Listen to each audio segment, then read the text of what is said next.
கிறிஸ்துவுக்குள் அன்பான தேவனுடைய பிள்ளைகளே, இந்த பரிசுத்தமான காலை வேளையில் நமது ஆண்டவராகிய இயேசு கிறிஸ்துவின் அன்பின் நாமத்தில் உங்களை வாழ்த்தி ஆசீர்வதிக்கிறேன்.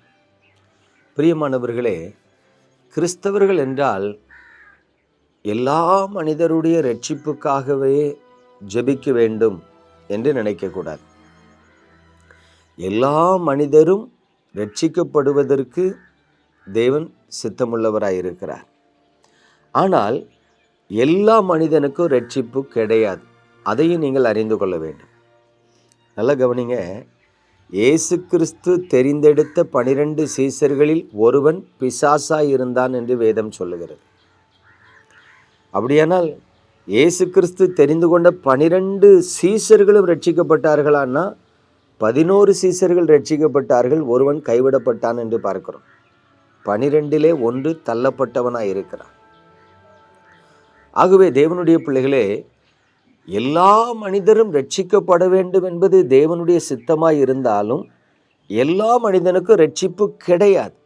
அதை நீங்கள் புரிந்து கொண்டால்தான் நாம் சரியாக தேவ சித்தத்தை நிறைவேற்ற முடியும். எதற்காக இதை சொல்லுகிறேன் என்று சொன்னால், இன்றைக்கு ஆவிக்குரிய உலகத்தில் யார் ரட்சிக்கப்பட ஜெபிக்க வேண்டும், யார் ரட்சிக்கப்படக்கூடாதபடிக்கு தேவனால் கைவிடப்பட வேண்டும் என்பதை தேவனுடைய பிள்ளைகள் அறியாமல் இருக்கிறதை பார்த்து நான் வேதனைப்படுகிறேன். சும்மா குருட்டு பூனை விட்டத்தில் பாய்ந்தது என்று ஒரு பழமொழி சொல்லுவாங்க பார்த்தீங்களா? அப்படி தேவனுடைய பிள்ளைகள் வாழ்க்கை இருக்கக்கூடாது. நீங்கள் ஜெபிக்கிறவர்கள் என்று சொன்னால் ஞானமுள்ளவர்களாக இருக்க வேண்டும், தேவனுடைய சித்தத்தை அறிந்திருக்க வேண்டும். ஒருவேளை தேவ பிள்ளைகளின் பாதுகாப்புக்காக எப்படி ஜெபிக்கணும், தேவ ஜனங்களை துன்புறுத்துகிற மனிதனுக்கு எப்படி ஜெபிக்கணும் என்பதை அறிந்திருக்க வேண்டும். ஒருவேளை சில துன்மார்க்கர்களை கூட ஆண்டவர் ரட்சிக்கிறார், உண்மைதான். கொலைகாரனை, குடிகாரனை, வேசிக்கல்லனை, விக்கிரக ஆராதனைக்காரனை கூட ஆண்டவர் ரட்சிக்கிறார். அதற்காக எல்லா விக்கிரக ஆராதனைக்காரனையும் ஆண்டவர் ரட்சிப்பார் என்று சொல்லக்கூடாது. எல்லா துன்மார்க்கனையும் ரட்சிப்பார் என்று சொல்லக்கூடாது. ஏன் சொல்கிறேன்? இங்கே சங்கீதம் 9 சங்கீதம் 20 வசனத்தை பாருங்கள். ஜாதிகள் தங்களை மனுஷர் என்று அறியும்படிக்கு அவர்களுக்கு பயமுண்டாக்கும் கர்த்தாவே. சங்கீதக்காரனுடைய ஜெபம். அப்படியானால் இன்றைக்கு தேவ ஜனங்களை துன்புறுத்துகிற, கிறிஸ்தவத்தை அழிக்க நினைக்கிற, ஆலயங்களை இடிக்கிற, ஊழியர்களை கொலை செய்கிற துன்மார்க்கர்கள் எல்லோரும் ரட்சிக்கப்படணும்னு நம்ம ஜெபிக்கக்கூடாது. அப்படிப்பட்ட துன்மார்க்கனுடைய கைக்கு நாம் தப்புவிக்கப்பட வேண்டும் என்று தான் ஜெபிக்கணும். ஒரிசால எரித்து கொல்லப்பட்ட ஸ்டெயின்ஸ் அவருடைய பிள்ளைகள், ஒருவேளை அவருடைய மனைவி நீதிமன்றத்தில் போய் அந்த குற்றவாளிகளை நான் மனசார மன்னிச்சிட்டேன்னு சொன்னாங்க. உண்மைதான். உடனே அந்த அம்மா மன்னிச்சிட்டாங்க, ஓகே மன்னிச்சாங்க. அதனால கிறிஸ்துவினுடைய நாமம் எந்த அளவுக்கு மகிமைப்பட்டது அப்படிங்கிற ஒரு காரியத்தை நம்ம பார்க்கும் பொழுது, அவங்க கிறிஸ்தவர்கள் அன்பை வெளிப்படுத்துகிறார்கள், மன்னிப்பை வெளிப்படுத்துகிறார்கள். ஒரு பக்கத்தில் பார்க்க போனால் அது நல்லது. இன்னொரு பக்கத்தில் இலவசமாய் மன்னிப்பை பெற்றுக்கொண்ட மனிதனுடைய வாழ்க்கை எப்படி இருக்குங்கிறது பார்த்தீங்கன்னா, ஒருத்தர் அமைச்சராக இருக்கான், சென்ட்ரல் மினிஸ்டர். அப்போ தேவனுடைய பிள்ளைகளே, மீண்டும் மீண்டும் தேவ பிள்ளைகள் துன்பப்படுத்தப்படுவதற்கு நாம் மன்னித்து கொண்டே இருக்க வேண்டுமா என்று சொன்னால், சங்கீதக்காரன் ஒரு ஜெபத்தை ஜெபிக்கிறார். ஜாதிகள் தங்களை மனுஷர் என்று அறிந்து கொள்ளும்படி அவர்களுக்கு பயம் உண்டாக்கும். இப்படியும் நம்ம ஒரு ஜெபம் ஏறெடுக்கப்பட வேண்டும்.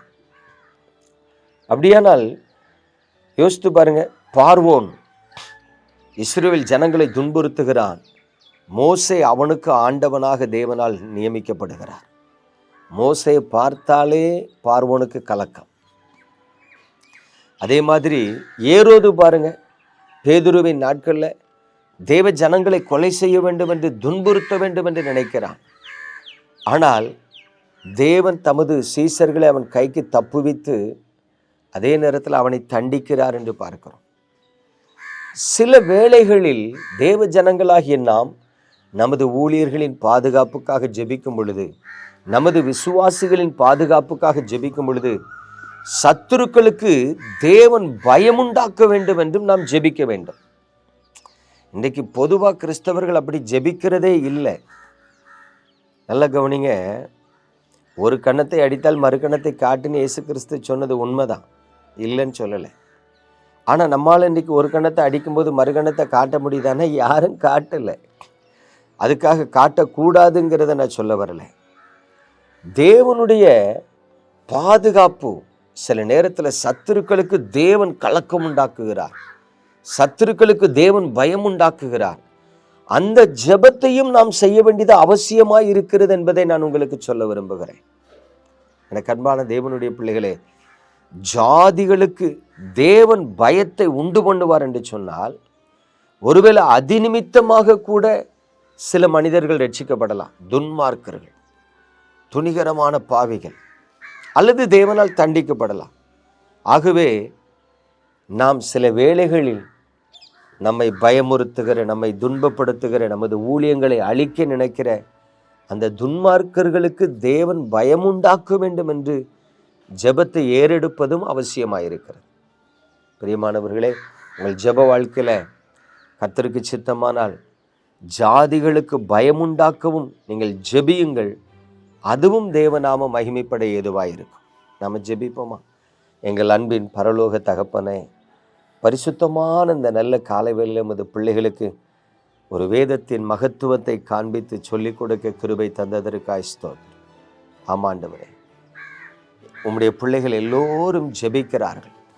ஆனால் சில நேரத்தில் ஒடுக்குகிறவனுடைய கைக்கு தப்புவிக்கப்பட வேண்டும் என்று ஜெபிக்கிறார்களே ஒழிய, அந்த ஒடுக்குகிறவனுக்கு பயமுண்டாக்கும் என்று ஜெபிப்பதில்லை. ஆண்டவரே, நீர் எங்களை ஆடுகளைப் போல ஓநாய் கூட்டத்துக்களை அனுப்புகிறேன் என்று தான் சொல்லி இந்த ஊழியத்திற்கு கொண்டு வந்திருக்கிறேன். நாங்கள் ஓநாய்களை எதிர்த்து நிற்க முடியாது, ஆனால் அந்த ஓநாய்களை நீர் தண்டிக்க முடியும். அந்த ஓநாய்களின் கைக்கு நீரங்களை தப்புவிக்க முடியும். அப்படிப்பட்ட கிருபையும் வெளிப்படட்டும் என்று இயேசு கிறிஸ்துவின் பரிசுத்த நாமத்தில் ஜெபிக்கிறோம் நல்ல பிதாவே, ஆமென்.